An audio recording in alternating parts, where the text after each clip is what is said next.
Well, for me, it's a dream. It really is. It's I consider it a privilege getting to live and work out here.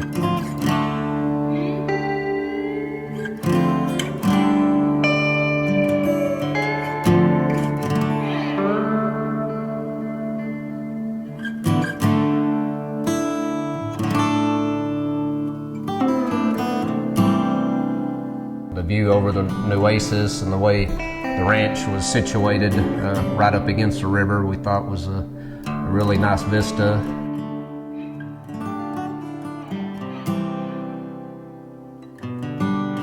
It just had a lot of allure, and it was something new for me because I'd never really been in the South Texas brush country much.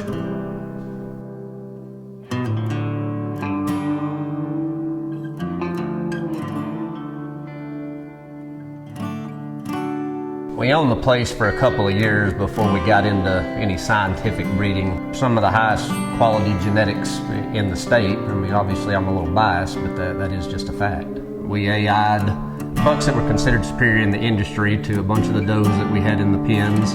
We live bred in the pens for years as well. You know, just tried to grow the healthiest and highest quality animals that we could in there.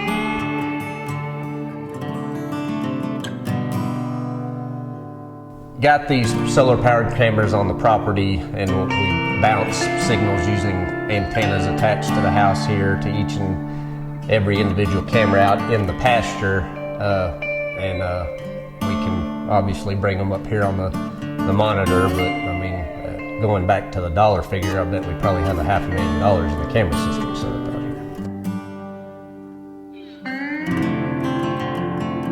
You want to run the place as a commercial hunting operation.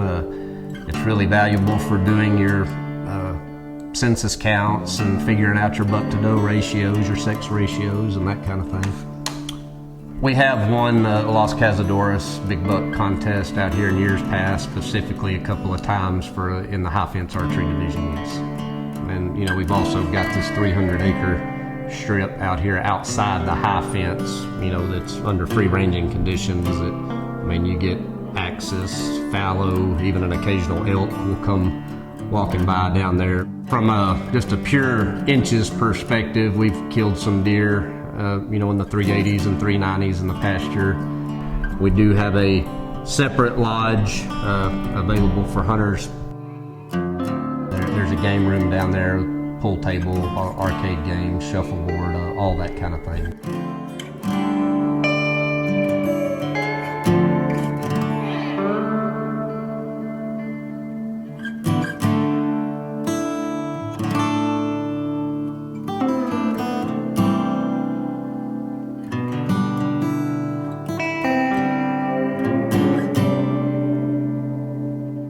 The water is very clear and clean typically.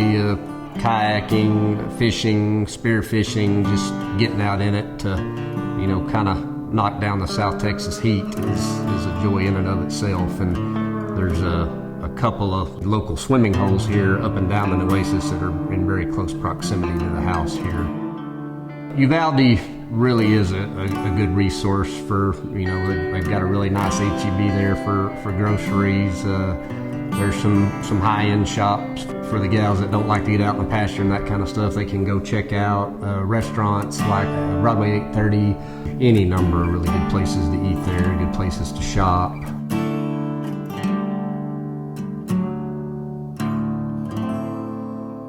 Well, for me personally, you know, having to bid farewell to the place is definitely bittersweet. You know, it's been a labor of love for over a decade and a half now, but you know, at the same time, I couldn't be prouder of what has been built there for a new potential owner to come in and run with it. If I'm being completely honest, I'll be a little jealous too when it's gone.